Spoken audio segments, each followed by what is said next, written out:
So I played HIGHGUARD. If I had to explain it briefly, it's a mix of Siege, Deep Rock Galactic, Counter-Strike, Paladins, Apex, Halo, Battleborn, The Finals and Valorant. Okay, yeah, that was completely uninformative. Let me just explain how the game actually works. Alright, you need a 60-second lesson on how to drift. I'll try to fit it in. A round starts with the preparation phase, where you fortify your base, then you go outside, mine resources, loot supply boxes and buy gear in the shop. After that, a special item called the Shield Breaker appears in the center of the map and both teams fight over it. Whichever team captures it and delivers it to the enemy base gets to start a raid. If the fight for the Shield Breaker lasts longer than 2 minutes, overtime begins, respawns are disabled and it continues until one team is completely wiped out. The surviving team then starts the raid. If you successfully begin a raid, you deal 30 damage to the enemy base. During the raid, the attacking team's goal is to blow through the enemy base walls to reach point A, point B or the anchor. If you plant on A or B, you have to defend the bomb for 40 seconds. If it gets defused, the next time you will plant it, you don't restart the timer from the very beginning. You continue from where it stopped. Destroy an A or B removes 35 lives from the enemy base. If you plant on the anchor, you have to defend it for a full 60 seconds straight. If it gets defused, the next attempt already starts the timer from scratch. But if you destroy the anchor, you instantly win the game. If you fail to destroy any of those objectives, the raid ends and your own base takes 30 damage. And after the raid, the whole cycle repeats until one team runs out of lives.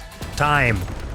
You get the idea? There's a trail of chairs, but the floor is lava. These are the pawns. They're the soldiers of the secret order. This is the king of the castle. And remember, everything you hear in True American is a lie, knock on wood. And that's me leaving out a ton of details. And there are a lot. Like, for example, the enemy base shield can be additionally pierced with special knives scattered around the map. Or that when you're carrying the shield breaker, these gates activate and boost your mount speed. Or that at the start of each round you choose a base formation that best fits your heroes. Or that during a raid the attacking team has a limited number of lives. Or that sealing holes and reinforcing walls require 2 different resources. Or that when your mount gets killed, you get micro-stunned. And a whole lot more. A lot more. The game is actually way more complex than it might seem at first glance, but at the time it's also exactly as meh as it seems at first glance. Among the downsides, completely empty preparation phases where sometimes there isn't even music, not even ambient sound.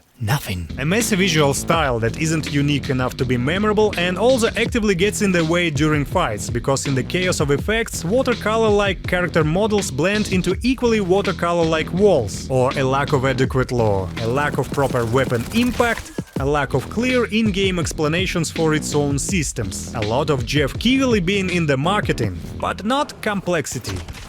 Because, honestly, complexity is probably the one thing players actually praise. Many people point out that while the game borrows from pretty much every popular multiplayer project that exists in 2026, the mix itself is fairly unique. There's something at the heart of this game. There's a kind of almost buried potential. There's a spark of freshness, something that's starting to feel rare in the endless abyss of team shooters, battle royales and extraction games. A lot of people say the game, opens up after a few hours, but it's kinda true. Reviews from players with less than an hour played are extremely negative. Reviews from players with more than 5 hours are already very positive. Among other things, this suggests that only those few who genuinely like the game stick with it despite all its flaws. But it also shows that those who didn't like it didn't give it even the slightest chance, uninstalling it in under 60 minutes. If you think that it's "you didn't get it" situation, that's not what I'm saying at all. You got it. You got everything. But I genuinely think the game highlighted a much more complex problem, the problem of complex competitive games. Let's imagine a world where HIGHGUARD is actually a great game, like exactly what we all wished for under the Christmas tree. Try to imagine that it looks insanely beautiful and unique, that it never loses momentum for a second, that all of its wild inspirations perfectly complement each other. And in that world, HIGHGUARD would still be a mystery box.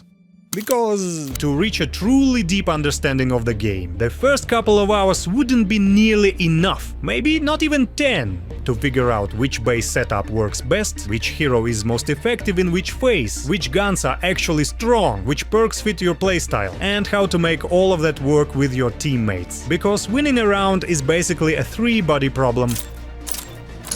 And no matter how polished the game is, the very concept itself means that the entry barrier is instantly insanely high.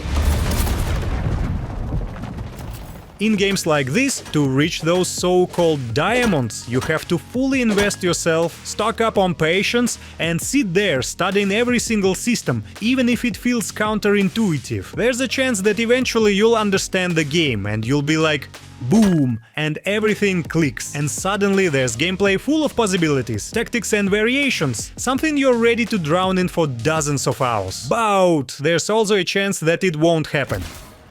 That you'll spend a huge amount of time on absolute nothing, never finding your connection with the game. Or, and this is a relatively new problem, there's a chance that you do find that connection, but because of its complexity and opacity, the game just gets shut down, and now you've not only wasted a ton of time, you're also one of the 3.5 losers who bet on the game and lost the hardest. I know, I've been there, I went all in on Evolve back in the day, and for some reason I feel like many of you had your own Evolve.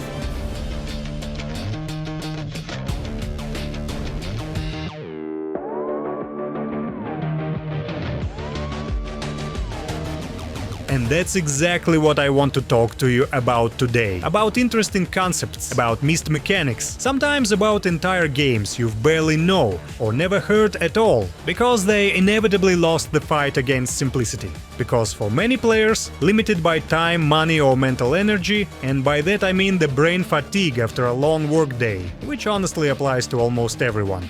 For many of them, there's not much choice left, except to jump into a Call of Duty that's clear from the start, build cottages in familiar Fortnite, or, for the 10,000th time, go on dates with their opponents' mothers in Dota 2. Since HIGHGUARD is what inspired this video, I'll let it hint at where we should start. For example, one of the developers' weirdest decisions was turning the game into a MOBA without creeps. You still have a farming phase where you gather your starting gear, but instead of fighting AI enemies as it should be, you do it by mining crystals with a pickaxe. Actual gameplay gets replaced by a boring, lazy rhythm game mechanic, QTE instead of PvE. Sounds logical, easy to confuse. And somehow, historically, MOBA elements in action games have always felt like a fresh, original, interesting, unique hint that their servers are about to shut down. Because these games demand too much, right? You have to shoot well, you have to move well, you have to understand all the nuances of arena combat. Creeps, lanes, towers, thrones, shot, which in Paragon, for example, was implemented through collectible card. All of this adds layers to the formula, and you have to get used to it before you're allowed to have any fun at all. In Super Monday Night Combat, the shop was expanded with special strategic structures. You had to not only upgrade yourself in the shop, but also build turrets scattered around the map, spawn waves of bots to attack the enemy side, and even buy jump pads for quick shortcuts to strategic points. It was 2012. Back then, shooter players were used to jump pads just already being there. And now you're telling me I have to activate them. Since when is this my responsibility too? In Gigantic, like in any proper MOBA, everything was there. Creeps, lanes, a throne, except the throne was alive. Each team had its own giant creature that the enemy team had to destroy to win. But destroy didn't mean just shooting it, no. First you had to kill enemies and control specific points to charge your creature's rage meter. Only then would it leap at the enemy beast and make it vulnerable to enemy attacks. Meanwhile, you also had to kill, hire and upgrade neutral mobs. At the same time, you had to level up your own character. And the progression wasn't just about unlocking new abilities, it was about upgrade old ones too, which made all that build metagame more deep, more complex, but honestly, much more demanding. You'll need a few drinks to wrap your head around it. My personal entry into this genre mashup was Battleborn. Battleborn looked terrible. It felt plastic. It was marketed awkwardly, but I kinda like it. urgently write in the comments that says everything about the author's taste. Don't miss this perfect opportunity to quote me out of context. It was my first MOBA shooter, and it even became my bridge to the whole MOBA genre. I knew how to shoot. Dota though?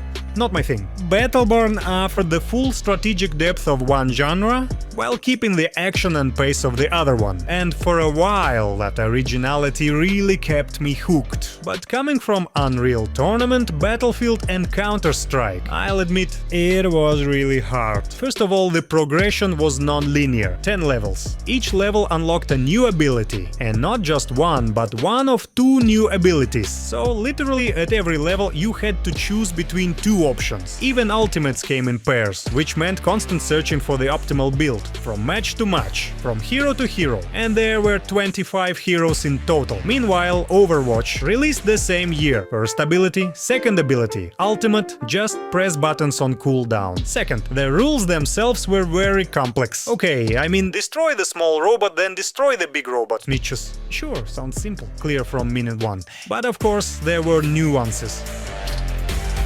There were classic Dota-style jungle creeps on the sides of lanes. You had to kill them to hire them and send them to attack the enemy base. You also killed them for a bonus experience before engaging real players. They also guarded special crystals that you had to break to earn the local currency. That currency was used to buy items you equipped just before the match, or to upgrade your base with speed boosts, automated turrets or super minions. And I'm not even talking about the standard MOBA stuff that every MOBA fan knows, but not every PvP shooter fan does. Don't dive towers alone. Teleport back to base to heal. Last hit creeps to get XP points.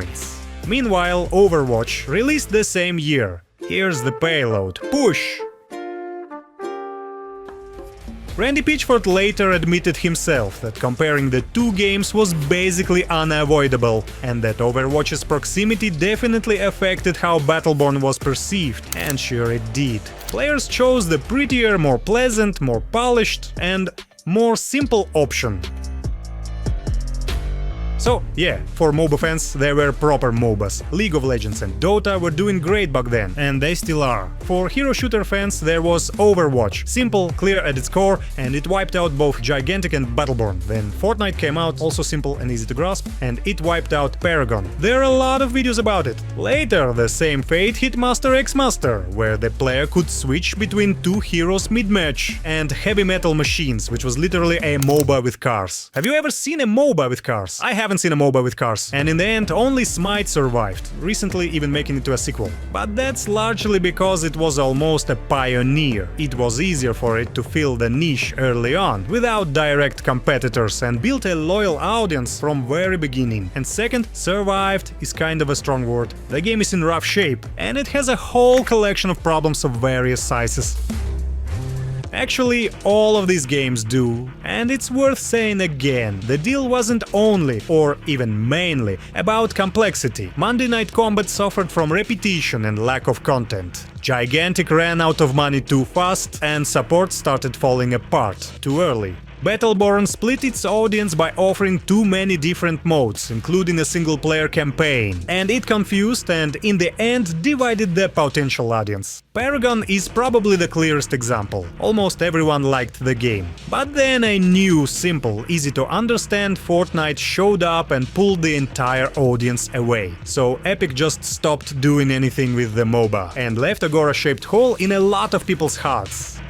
This whole MOBA shooter idea, as I can now so expertly tell you in hindsight, already felt weird from the very beginning, even at the assumption stage. Journalists were putting out headlines like "a great entry point into the genre", meaning that shooter fans are naturally more numerous, and that shooter mechanics could be used to sell them more complex MOBAs. But in fact, it worked the exact opposite way. These games forced players through two funnels at once, testing both their reflexes/aim and the strategy/tactical thinking. It's like assuming that chess boxing will attract tons of boxers, when in fact it just creates its own tiny niche. Now, asymmetric multiplayer is a different story. That one actually had a strong start. Back in 2002, a great Half-Life mod called Natural Selection came out. Aliens fought humans, and it was a fresh take on standard PvP, because the sides were genuinely different. Soldiers relied on guns, built support structures, and were guided by a commander who viewed the battlefield from an RTS-style perspective. Aliens focused on melee combat, also built structures and evolved, changing forms and becoming more dangerous. Natural Selection eventually grew into a full standalone sequel and turned into one of the first major examples of fully fledged asymmetric team PvP, alongside both parts of AVP. But in those it was more of a side mode attached to a campaign. Here, it was the main product. The third strong contender was Left 4 Dead, and it showed everyone how it should be done. Two teams, boring humans with their boring campaign progression and objectives, and clever zombies that jump from above, pull you with their tongues, explode, and crush you with pure protein. The experiment worked. But Turtle Rock Studios, who created the game, wanted something more ambitious after the second installment. After all, even spiritually, Left 4 Dead wasn't that far from Counter-Strike. The teams were still relatively symmetrical, and let's not forget, the roots of the game trace back to Counter-Strike, where bots on the opposing team were simply given knives and told to fight armed special forces. So Left 4 Dead is basically Counter-Strike at heart. So in the next iteration the studio aimed for something truly unique, something completely different and maximally asymmetric. 4 vs 1 co-op where hunters from the distant future hunt down a massive giant monster. You already know this story, and if you don't, go watch any long video about Evolve's death. I won't repeat it here, but I'll never get tired of saying this. Beginner Evolve and Expert Evolve are two completely different games, and that's one of the main reasons it failed. Here's the simplest example. Beginners trap the monster in the dome the moment they see it. Because, hey, it's a game about chasing and catching a monster. Isn't that the obvious choice? It's a fucked up choice. Because the monster has armor.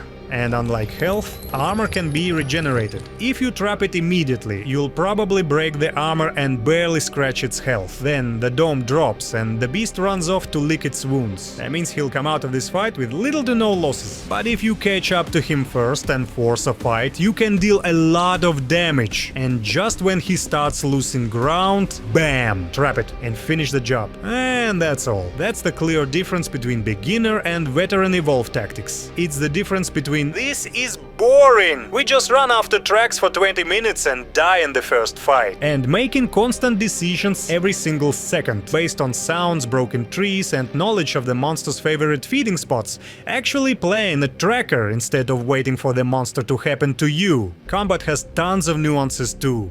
It's all about positioning, hunter perks, environmental elements, and many more. And for perfect play, you need every single member of the Hunter squad to be fully engaged, otherwise the weakest link can bring the whole team down. That's how balance works. Unfortunately, once again, even the developers failed to explain how you're actually supposed to play their game. A year later, Evolve went free to play and changed dramatically to try to win people back. For example, it introduced much more detailed tutorials, where important nuances were explained directly and clearly. So yes, the developers realized that player drop-off was directly linked to the game's lack of clarity. But as you can see, good old tracks are still the most reliable way. All monsters leave them.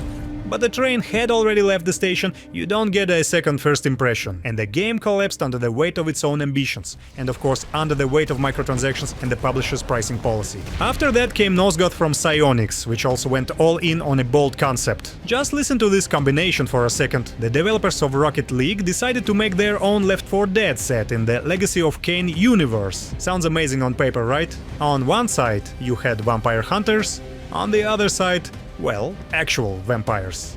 The hunters used crossbows, whips, grenades and bolas. The vampires could pounce, carry enemies away, hide in the shadows, summon ghouls and even fly. To balance teams with abilities this different, you really have to go deep. You need to seriously tackle the learning curve and the growing gap between new players and veterans. A gap that would only widen over time because of the game's complex mechanics. And Psyonix actually took this seriously. We will look at the metric data coming in from those lower rank queues and see if there are problem points that are hitting the lower queues that aren't quite as evident in the upper queues, and finding that balance between making sure new players can get in efficiently and understand what they are doing while still catering to a very high skill gameplay for the upper tiers.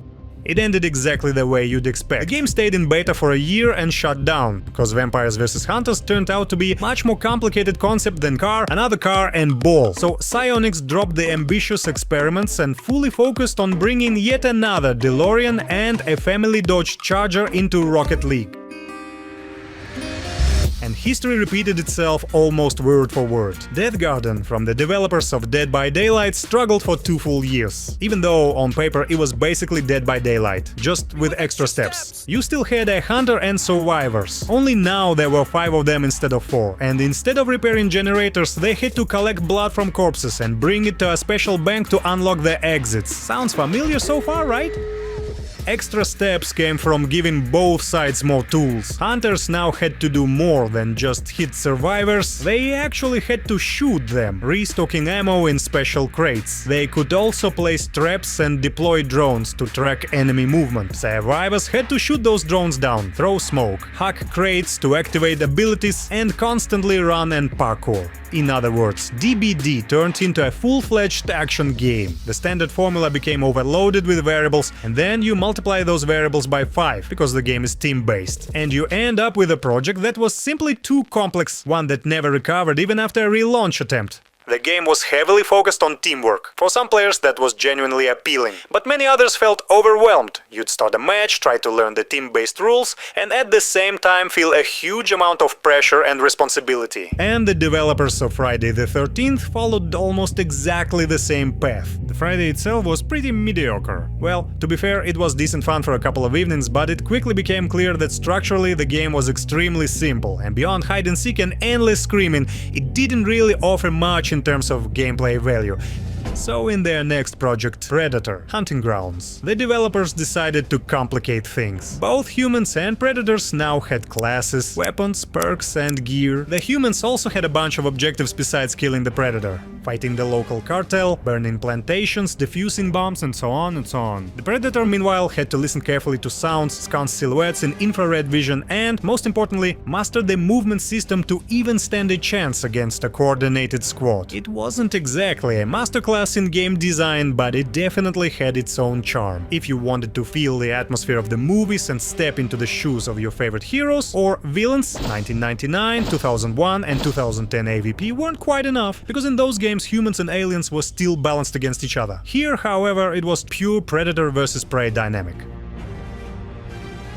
But explaining all the gameplay nuances right away turned out to be difficult, and combined with low player numbers, a lack of new content and monetization shoved in your face everywhere, the game quickly faded away. You blinked and suddenly nobody was playing it anymore. Later, the studio tried to find its balance 2 more times in Ghostbusters: Spirits Unleashed and Killer Clowns from Outer Space. Neither really took off, even though the first one was actually pretty solid. By that point, both the studio's past results and the genre itself had already made players skeptical, and these projects never showed up on the mainstream radar. I ain't afraid to know. This September, they're trying once again, this time starting in town of Haddonfield, the home of the infamous Michael Myers. But judging by the fact that one side is represented by ordinary college kids, not special forces, not professional ghost hunters, it looks like in terms of mechanical complexity this will actually be a step back toward Friday the 13th. But here's the other side of this asymmetrical coin. I don't know what the developers of Evil Dead the game were smoking. I can't prove it, but they were definitely getting high cooperatively. So, the survivors had to find weapons, loot upgrades, locate the map, collect the Necronomicon pages, gather the Kandarian dagger pieces, start the ritual and then defend the Necronomicon for 2 full minutes. At the same time, the Kandarian demon had to absorb infernal energy, summon mobs to harass the survivors, knock them down, terrify them, possess objects, scars, bosses, or even the survivors to make things harder for them. And, let me tell you something. When the game worked, it really worked. I had never seen anything like this in asymmetrical multiplayer before. The huge open map, the creepy but fun B-movie atmosphere that felt straight out of a Raimi film, the unusual situations created by unusual systems and by the player themselves, who tried to get the game. But when the game didn't work, you were signing up for 30 minutes of pure hell. Not the fancy one with demons and cauldrons, but the exhausting kind, where you simply don't understand what's even happening, what you're actually supposed to do, how to make it fun somehow. The problem was that the game simply didn't work most of the time, because for it to actually function, everyone involved had to understand what was going on, if there was even one spaced out player on the team, or on the contrary, if the demon player understood the game worse than the survivors,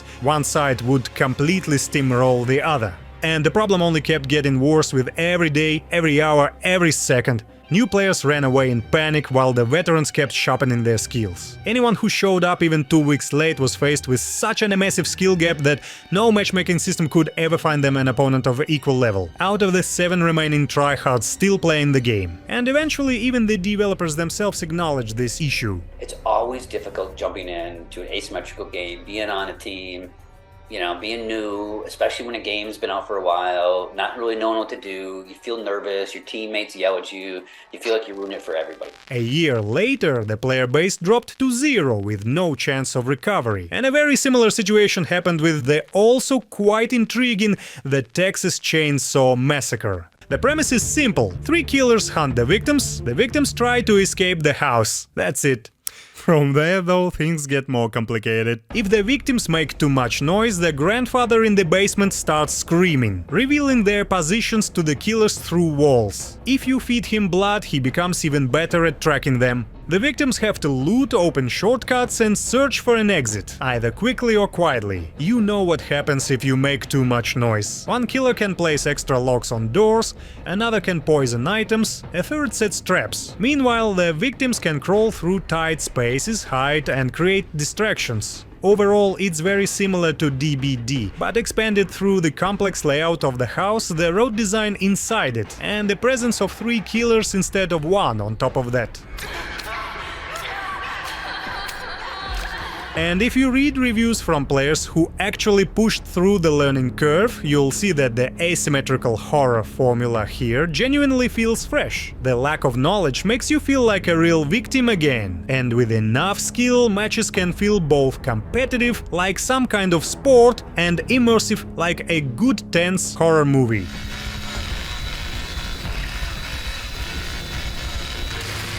But for that fragile balance to hold, you still need a healthy player base. You still need a flawless learning curve that carefully guides newcomers through the game's many intricate mechanics. And the developers responded to that need loud and clear. They completely stopped giving a fuck about the game and vanished into thin air. And left the remaining players alone with sweaty tryhards and cheaters, who squeezed all the fun, all the hopeless fans and any future prospects out of Chainsaw Massacre.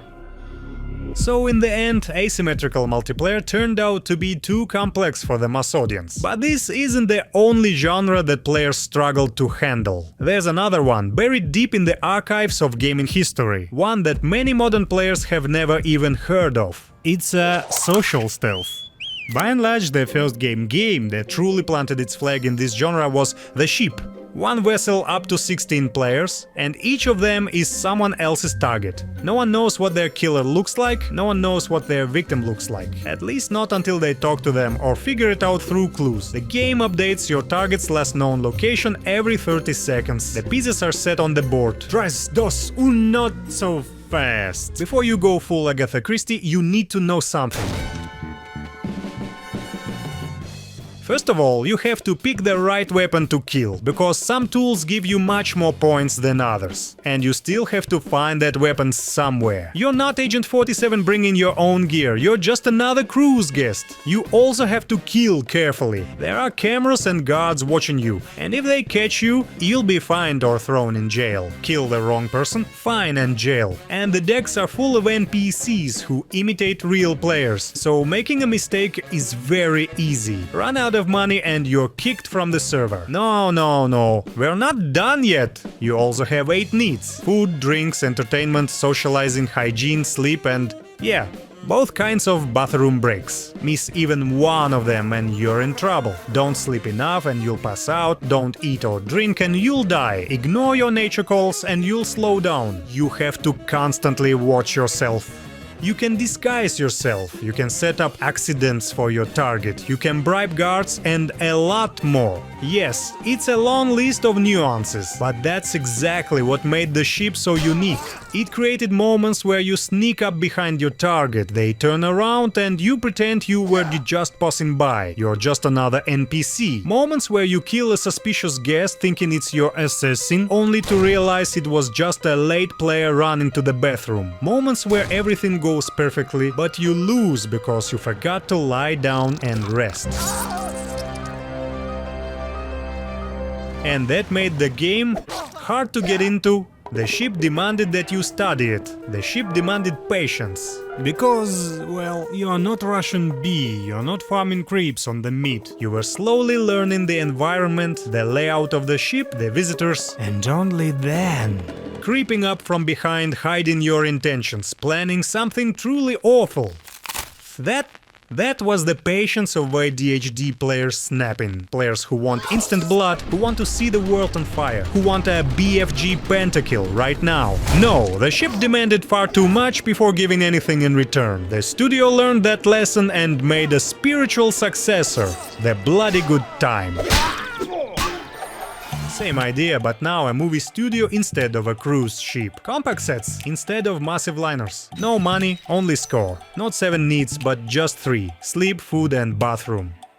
In return, you can have more staged kills, pools of boiled water, trapdoors, folding chairs and so on. More variety and more aggressive weapons, flamethrowers, bazookas, even remote-controlled bomb might. And more tools to make things harder for your opponents. Cartoon glue guns, magnets that steal weapons, a toy ship that lulls enemies to sleep. The pacing became much faster, but it didn't take away much of the fun. But the guards were still watching you. You still had to constantly pretend you weren't a hunter chasing your prey, and it still noticeably slowed you down, even if they no longer killed you. I'll try to explain it to you. Imagine in Half-Life Deathmatch you being told not to use the crossbow because it's not on the top of the list, or being unable to jump into a firefight on Crossfire because you urgently need the bathroom. Sounds pretty bad, isn't it? In practice it was far more fun than it sounds, but I understand why many people didn't buy into the description or into the game,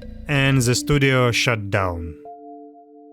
The last attempt in this genre happened in 2023 when Deceive Inc. came out. In that game, players hunted for a vault full of money, blended into crowds, used disguise tools, and eventually ended up shooting each other. But the problem was that the spy gameplay was constantly undermined by the gunfights. No matter what strategy you built or how carefully you stayed hidden, in the end only the fastest and most accurate player won the day. So shooter fans didn't show up because there was too much social stealth. Social stealth fans left because there was too much shooting. In the end, Deceive Incorporated lost everyone, ironically because it tried to disguise itself as something it wasn't, and the studio closed a year later. And with it, all hopes for social stealth quietly disappeared.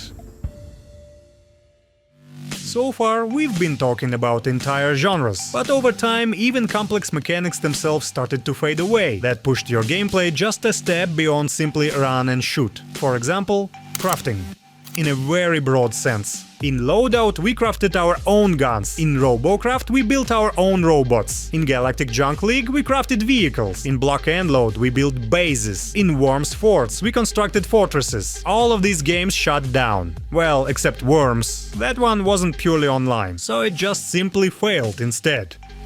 Was it the quality of the games? Probably, but the fact remains, the games failed and crafting disappeared from competitive PvP. Look at Team Schaffer suddenly trying to fix the situation by announcing Kiln, a PvP about pottery. You'll be smashing enemy ceramics to fill up with water and extinguish the flames in their kiln.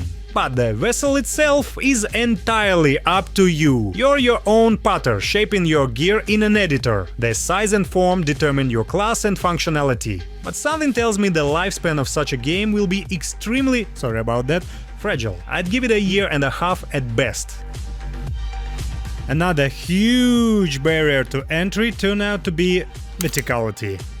Titanfall, Tribes Ascend, Lawbreakers, Hyperscape, Bloodhunt, all focused on combat across every possible axis. The problems exist on multiple planes at once. It's not enough to control left, right, forward and backward, you also need to think up and down. And of course this introduced an entire new dimension of difficulty, along with truckloads of frustrated players. Hyperscape was criticized for forcing players to constantly jump up and down. Lawbreakers was blamed for being almost impossible to read and navigate. Titanfall was accused of demanding constant movement in every direction, because danger could come from anywhere, and without mastering the movement system you simply stood no chance. There are even full tutorials dedicated to movement techniques. It's almost a system requirement. Slide hopping, air strafing and wall run.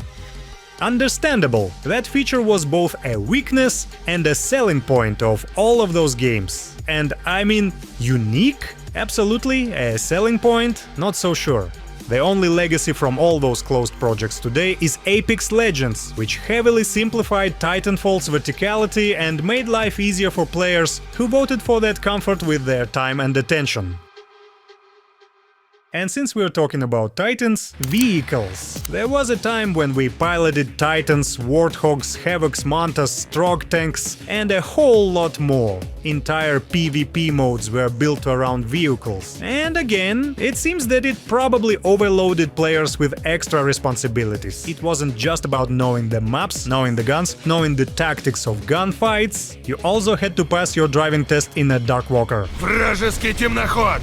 And that's a triple layer of complexity for the developers who design this entire gameplay layer, for the players who learn how to drive properly, and for the developers who have to teach players how to drive properly. And let's not forget the learning curve, the cornerstone of all these complex games. It's no surprise the easiest solution is to just remove vehicles from PvP altogether, even if it's a MOBA about cars. I mean, seriously, have you seen that? But hey, Halo Infinite just recently. And where is Halo Infinite now? Where is it now?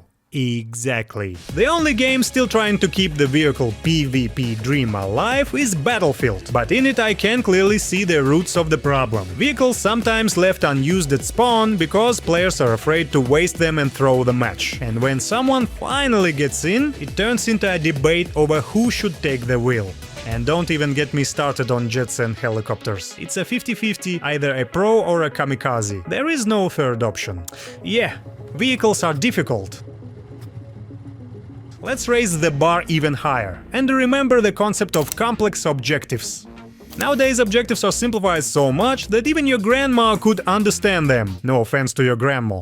Plant the bomb in Counter-Strike, capture the point in Battlefield, push the payload in Overwatch. But Dirty Bomb once forced players to do all three in a single mission. On a single map you might need to repair a vehicle, escort it and deliver cargo to a helicopter. On another one, you need to hack enemy air defenses, blow open a vault and steal the MacGuffin thing. In short, there was a wonderful time when developers weren't afraid to ask players to do more than just pew pew and beep boop. And we're not even mentioning the luxurious objective design in Left 4 Dead. In PvP, I mind you.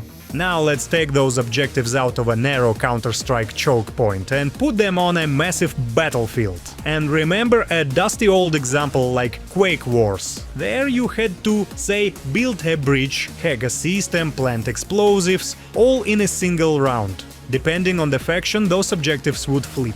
Depending on the map, they'd be completely different, and depending on which class you selected as well. For example, engineers built structures, and scouts hacked systems. Can you feel how much deeper and more interesting the roles become in such game? Can you feel how much the burden of responsibility increases for each individual player? Dearstroke, we surrender the planet. Our people can't handle complex objectives anymore. And as if adding more fuel to my video, Battlefield, which introduced operations in BF1 and BFV, eventually lost that mode too. It combined several different objectives, stretched across multiple maps, and tied everything together with a shared narrative. But what I miss the most is Unreal Tournament. Back in 2004 there was a mode called Assault, where on one map you had to attack a moving train, on another escort a vehicle through a scrapyard, and on yet another destroy an entire space station. These objectives allowed a regular team deathmatch to blossom into full-blown scenarios, each one feeling like a great movie in completely different genres, from Mad Max post-apocalypse to Star Wars space opera. By the time of Unreal Tournament 3, that mode was gone, but Warfare took its place. Not quite the same of course, but still added an interesting twist to the usual team deathmatch. The idea was simple. Both teams had a core that was invulnerable until you captured the intermediate nodes. To capture a node, you had to destroy the enemy core there and build your own in a matter of seconds. Or you could grab an energy sphere and carry it to an empty node to capture it instantly. To stop an enemy carrier, you had to kill them and destroy the sphere, at the cost of your own life. And this is how you capture each point one by one. The enemy core becomes vulnerable, you start firing at it and it explodes. The victory is all yours. Damn, when UT3 came out, I didn't even have internet. And even against bots, this mode was insanely intense. If something like that released today and actually stayed relevant, I can't even imagine the kind of chaos and creativity we'd be seeing on servers right now. But that's just nostalgia talking, and a bit of my own meltdown. What's more important, that in the end, none of it really stuck, and there's a whole trainload of strange ideas other games tried, and that never took off. Let's call them unclassifiable experiments. Rocket Arena, a shooter about rocket launchers and jetpacks only, where the goal wasn't so much to kill as to knock opponents off the battlefield. Knockout City, a shooter with no guns at all, where you literally play team dodgeball and your ammo is scattered around the map. Or you can turn yourself or a teammate into a ball. Screen Cheat, a classic 90s arena shooter, except you're supposed to look at your opponent's screen at all times. Magicka Wizard Wars, an isometric PvP, where you combine elements on the fly to create powerful spells. Darwin Project, a battle royale mixed with survival. Bleeding Edge, a PvP hack and slash. Where else have you even seen that? Spectre Divide, it is Hero Counter-Strike, where you can switch between two characters in the middle of a match. Splitgate is an arena shooter with portals. Lemnis Gate is... God, how do I even explain this? So basically it's PvP with a time loop. You pick a character, take a 25-second turn, then pick another character and take another 25-second turn. Meanwhile, recorded ghosts of your previous self and your opponent repeat their actions from earlier turns. And you can interact with them, disrupt your opponents and help your teammates, using different weapons and skills. And this goes on 10 times until the battlefield is filled with you and 9 of your own copies, all interacting with each other. Anyone who actually understood that concept deserves to be appointed a scientist or something. I didn't get it, most players didn't either, and within a month the online dropped to double digits. Even Concord experimented with a mode where your character gets locked after death, forcing you to play different heroes, properly manage pickups around the map and think tactically. Fragpunk experimented with collectible cards that heavily modified each round. HIGHGUARD experimented with... well, you already know. And the conclusion almost writes itself. Not every layer of complexity makes a game better. Sometimes it's such an overload that the project simply has no chance, no matter how cool the concept sounds on paper. You know, multiplayer by default is a mass-market product. It literally has multi and player in the same word. And if you keep cutting off parts of your audience, at some point you're not breaking the ice for new experiments anymore. You're just steering the ship straight into an iceberg. On the other hand, most of the games in this video were simply poorly made, unbalanced, under-tested, badly supported, full of bugs, lag, and not nearly good enough at explaining how to actually play them. So the problem isn't just complexity, which I've been blaming this whole time, it's quality that kills these projects. But in my point of view, these two entities almost every time go hand in hand. You see, these complex, extravagant, borderline insane ideas are usually pursued by passionate newcomers from small, newly formed studios. People who value vision over raw metrics, over any metrics sometimes. They often don't have the resources to properly calculate risks, and often not the resources to tame a complex concept either. All they have is blind faith. That's why most of these games collapse before they ever get the chance to keep experimenting, to finish it properly, and the next wave has nothing to build on, because most of these games collapse before they ever get the chance to keep experimenting, to finish it properly, and the margin for error automatically widens. It's not just a shooter, it's vertical, with crafting, with vehicles, and suddenly there are so many ways to fail at just one element, just one small oversight, and that one little failure can ruin everything else. In single player you might get away with that. In multiplayer, even the slightest imbalance can break the entire game and frustrates players.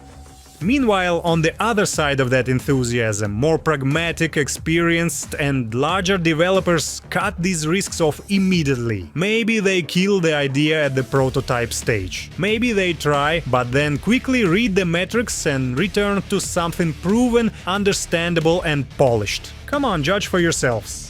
The creators of the Simple Borderlands tried making the complex Battleborn, and then returned to Simple Borderlands. The creators of the Simple Rocket League tried making the complex nozVail, and then returned to Simple Rocket League. The creators of the Simple Dead by Daylight tried making the complex Death Garden, and then returned to Dead by Daylight. The creators of the Simple Left 4 Dead tried making the complex Evolve, and essentially came back with Back 4 Blood. The creators of the Simple Call of Duty tried making the complex Titanfall, and eventually moved towards Simple Apex. The creators of the Simple Apex Legends tried making the complex the overcomplicated HIGHGUARD. So far they haven't returned anywhere. The creators of the complex Unreal Tournament tried making the accessible Fortnite, and it worked. And I wanna be clear, just for the record, I'm not waving a banner that says "Death to simple PvP." As one very wise person once said, elevate the plains without lowering the mountains. Complexity is good, simplicity is also good. We all deserve both original complex projects and straightforward session-based games you can zone out in after a long work day. I just regret that complex PvP as a phenomenon has an extremely low survival rate, and I'd love to see more of it on the market. But... it's not that doomed world, where we're forced to choose between bunch of Call of Duties. There is still room for complexity in the industry. Watch closely. All those failed action games with crafting and building paved the way for Crossout. Yeah, this could have been a great ad, but I genuinely believe the concept is unique. And for Fortnite, the building mode, I mean, that thing is actually quite complex. Asymmetrical games like Natural Selection, nozVail and Evolve paved the way for Dead by Daylight. Social stealth games like The Sheep and The Bloody Good Time paved the way for Mafia-style games like Among Us, Nuclear Nightmare and Project Winter. MOBA shooters like Paragon, Battleborn and Gigantic ultimately paved the way for Deadlock. Too early to call it a success, but the audience has stayed surprisingly stable despite the game's complex structure. And many more clear examples. Valorant complicated Counter-Strike with heroes, and for 6 years now it has kept bringing in new players. For Honor from Ubisoft is a pretty unusual and nuanced PvP game by mainstream standards, and it's still holding a player base. Rainbow Six Siege from the same Ubisoft is doing very well too. Even though it clearly drifted away from the original vision, it's still one of the most complex PvP games I've ever played. Right now, it's even more complex than ever because I skipped a couple of years, and now I have no idea what all these gadgets, sensors, holograms, special cameras and devices even do. But the audience does, and the game is alive. The finals offered complex objectives, verticality and tactical destruction, and while many players turned up their noses at launch, the game eventually found a stable audience. Ark Raiders is massively hyped right now, with progression, crafting and the search for specific items hidden deep in locations guarded by robots of different types and classifications, forcing you to constantly adapt your PvE tactics. And other players are hunting the same loot, which can lead either to brutal fights or, if you negotiate, to unexpected cooperation, meaning you actually have to talk to socialize. The complexity of Ark Raiders and overall, extraction shooters are alive and well, tactical shooters are alive and well, MOBAs are alive and well, fighting games are alive and well. These are inherently complex genres, so it's not that dumb players killed complex games. Obviously not. But anyway, these are already established complex genres, and players are used to them. Radical experiments inside those genres, however, or maybe even some brand new experimental genres are no longer embraced so easily. Not today. That's the reason I made this video, because I don't know. Just give me an asymmetrical PvP monster hunt, a sci-fi train heist, or MOBA with cars. No, really, have you ever seen a MOBA with cars?